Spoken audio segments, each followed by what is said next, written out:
ആദരണീയനായ ബഹുമാനപ്പെട്ട മുഖ്യമന്ത്രി, നമ്മളെല്ലാവരും കാത്തിരുന്ന ഈ മഹനീയ സംഭവം ഉദ്ഘാടനം ചെയ്യുവാനായിട്ട് കടന്നു വരികയാണ്.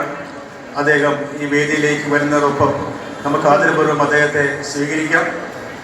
അദ്ദേഹത്തോടൊപ്പം ഈ സമ്മേളനത്തിൻ്റെ അധ്യക്ഷപദം അലങ്കരിക്കുന്ന ബഹുമാനപ്പെട്ട ഭക്ഷ്യ പൊതുവിതരണ വകുപ്പ് മന്ത്രി ശ്രീ GR അനിലും അദ്ദേഹത്തോടൊപ്പം ഉണ്ട്. അദ്ദേഹം പൂർണ്ണമായിട്ടും ഈ സമ്മേളനത്തെ അനുഗ്രഹിക്കുവാനായിട്ട് ആശീർവദിക്കുവാനായിട്ട് കടന്നു വരികയാണ്. ഒത്തിരി സന്തോഷത്തോടെയും അതിലേറെ ബഹുമാനത്തോടു കൂടി നമുക്ക് അദ്ദേഹത്തെ കാതോർക്കാം. ദയവേത് എല്ലാവരും സീറ്റിലിരിക്കുക, എല്ലാവരും ഇരിക്കുക. അകലങ്ങളിൽ ഇരിക്കുന്നവരെല്ലാം ശാന്തമായി ഇരിക്കുക. ഒരു പ്രയാസകരമായ കാര്യങ്ങളിവിടെ ഉണ്ടാകരുത്.